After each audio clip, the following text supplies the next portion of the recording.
SEBI chief Madhavi Buch पर एक विस्फोटक खुलासा हुआ है। वरिष्ठ वकील और पूर्व सांसद सुब्रमण्यम स्वामी ने दावा किया है कि माधवी बुच ने अपनी पावर का इस्तेमाल करते हुए मैक्स हेल्थकेयर और एक्सिस बैंक के बीच हुए बड़े स्कैम पर पर्दा डाला और इस मामले में सेबी भी लीपापोती कर रही है। दिल्ली हाईकोर्ट में दाखिल स्वामी की याचिका के बाद हाईकोर्ट ने भी सेबी चीफ के खिलाफ बड़ा आदेश दिया है। साथ ही सेबी को भी फटकार लगाई है। हिंडनबर्ग की रिपोर्ट के बाद माधवी बुच विवादों में है।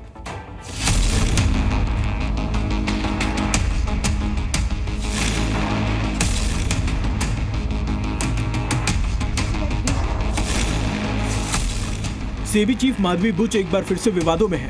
दरअसल दिल्ली हाईकोर्ट में दाखिल अपने हल्फनामे में वरिष्ठ वकील सुब्रमण्यम स्वामी ने सेबी चीफ माधवी बुच पर गंभीर आरोप लगाए। 13 मार्च 2024 को हाईकोर्ट में दाखिल हल्फनामे में सुब्रमण्यम स्वामी ने दावा किया है कि सेबी अध्यक्ष 4 फरवरी 2015 से 3 अप्रैल 2017 तक मैक्स हेल्थ केयर इंस्टीट्यूट में अतिरिक्त निदेशक और निदेशक रही हैं। ऐसे में सीधे उनके हितों के टकराव का मामला बनता है। हाईकोर्ट ने तो सेबी को भी इसमें घसीटा है और कहा कि उन्होंने जो चौकीदारी करनी थी उन्होंने किया नहीं और वो भी इसमें लिप्त है।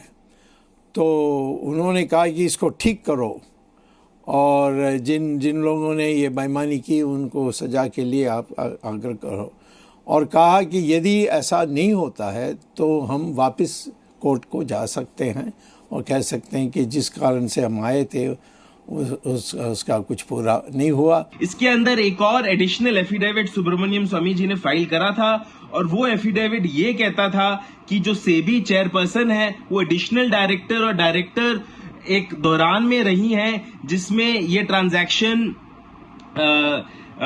चली आ रही थी। उसके बीच के अंदर वो एक डायरेक्टर एडिशनल डायरेक्टर थी और उनका कोई इसके अंदर कॉन्फ्लिक्ट नहीं होना चाहिए। ऐसा सुब्रमण्यम स्वामी जी ने अपने एक एडिशनल एफिडेविट जिसमें फाइल करा था वो चीज बोली थी। उस पे दिल्ली हाईकोर्ट ने ये स्पष्ट कर दिया है कि अगर कोई भी फाइनल डिसीजन जो सेबी का है वो किसी भी मैनर में इन्फ्लुएंस्ड है कि जैसा पिटिशनर ये एलेज कर रहे हैं। सेबी अध्यक्ष माधवी बुच पर स्वामी के आरोपों पर हाईकोर्ट ने अपने आदेश में कहा है कि सेबी अध्यक्ष माधवी के मैक्स ग्रुप के साथ पूर्व में पेशेवर संबंध रहे हैं, लेकिन इन संबंधों की वजह से रेगुलेटर के तौर पर कानून के तहत फैसला लेने की सेबी जिम्मेदारी और कर्तव्य खत्म नहीं हो सकते। कोर्ट ने यह भी कहा है कि अगर फिर भी इस मामले में सेबी का अंतिम फैसला सेबी अध्यक्ष माधवी बुच और मैक्स के पुराने पेशेवर संबंधों से किसी भी तरफ प्रभावित होते हैं तो याचिकाकर्ता मामले को फिर से कोर्ट में रख सकते हैं। पहले जो नुकसान हुआ है उसको सीधा करें और उसके बाद देखेंगे कि इन्होंने ईमानदारी से नहीं किया है और कहीं और कुछ किया है जिस कारण से हम कह सकते हैं कि पूरा काम नहीं हुआ, तो फिर हमें अधिकार है कोर्ट में जाकर दोबारा क्रिमिनल केस के लिए आग्रह करने के लिए। और इस प्रॉफिट को उसका कोई यानी जो उन्होंने नाजायज़ रूप से जो प्रॉफिट बनाई है उसको उनको वापस करना पड़ेगा और वो सरकार की तिजोरी में जाएगी। हालांकि इस मामले में सुनवाई के दौरान IRDA यानी insurance regulatory and development authority ने हाईकोर्ट को बताया था कि उसने पहले ही एक्सिस बैंक पर 2 करोड़ रुपए और मैक्स लाइफ पर 3 करोड़ रुपए का जुर्माना लगाया है और आगे की कार्रवाई के लिए मामला रिजर्व बैंक ऑफ इंडिया और सेबी को भेज दिया गया है। हिंडनबर्ग की रिपोर्ट के बाद से सेबी चीफ माधवी बुच पर लगातार बड़े खुलासे हो रहे हैं। ऐसे में सवाल ये भी है कि सेबी की तरफ से माधवी बुच पर अभी तक कोई बड़ी कार्रवाई क्यों नहीं हुई? क्या सेबी जानबूझकर इस मामले में अनजान बन रही है या खुद सेबी ही माधवी बुच के कारनामों पर पर्दा डालने में लगी है? ब्यूरो रिपोर्ट, जी मीडिया।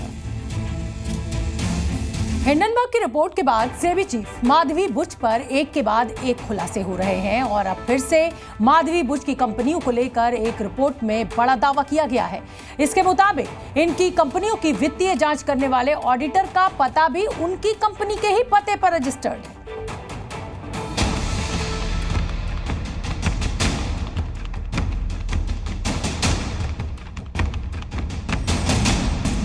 हिंडनबर्ग की रिपोर्ट के बाद से लगातार विवादों में घिरती जा रही हैं सेबी चीफ माधवी बुच। हर दिन के साथ उनको लेकर नए खुलासे हो रहे हैं। हिंडनबर्ग की रिपोर्ट के मुताबिक माधवी बुच पर पहले ही निजी फायदे के लिए अडानी की कंपनियों को फायदा पहुंचाने के आरोप लगे थे। और अब उनके कन्फ्लिक्ट ऑफ इंटरेस्ट पर भी कई बड़े सवाल खड़े हो गए। अब माधवी बुच को लेकर एक नया खुलासा हुआ है। एक रिपोर्ट में दावा किया गया है कि माधवी बुच की स्थापित की हुई कंसल्टेंसी फर्म का पता और इस फर्म के ऑडिटर का पता एक ही है। यानी जो ऑडिटर इस फर्म की वित्तीय समीक्षा करते थे वो इसी कंपनी के पते पर ही रजिस्टर हैं। यह खुलासा रजिस्ट्रार ऑफ कंपनी में हुए दस्तावेजों से होता है। माधवी बुच की फर्म का audit Shah and Sawla LLP के पास था और इसका एड्रेस भी वही है। इस रिपोर्ट में जिन दस्तावेजों का जिक्र किया गया वो रजिस्ट्रार ऑफ कंपनीज में रजिस्टर्ड हैं। इनमें 2023-24 की एगोरा एडवाइजरी प्राइवेट लिमिटेड की बैलेंस शीट शामिल है, जिसमें इस कंपनी का पता मुंबई के घाटकोपर इलाके का दिखाया गया है। वहीं दूसरी तरफ ऑडिट करने वाली फर्म का पता भी जब निकाला गया तो वो भी वही निकला। इसमें भी घाटकोपर इलाके का ही एड्रेस लिखा है और ऑफिस नंबर 201 का ही जिक्र है। रिपोर्ट में यह भी कहा गया कि माधवी बुच की बनाई बाकी फर्मों पर भी यही पता लिखवाया गया था। माधवी बुच 2017 में सेबी से जोड़ने से पहले इन फर्म से अलग हो चुकी थी। फिलहाल उनके पति धवल इनमें डायरेक्टर के पद पर तैनात हैं, लेकिन जिस तरह से इन कंपनियों में वित्तीय मामलों पर खुलासे हुए हैं उसने गंभीर सवाल खड़े कर दिए हैं। ब्यूरो रिपोर्ट, जी मीडिया।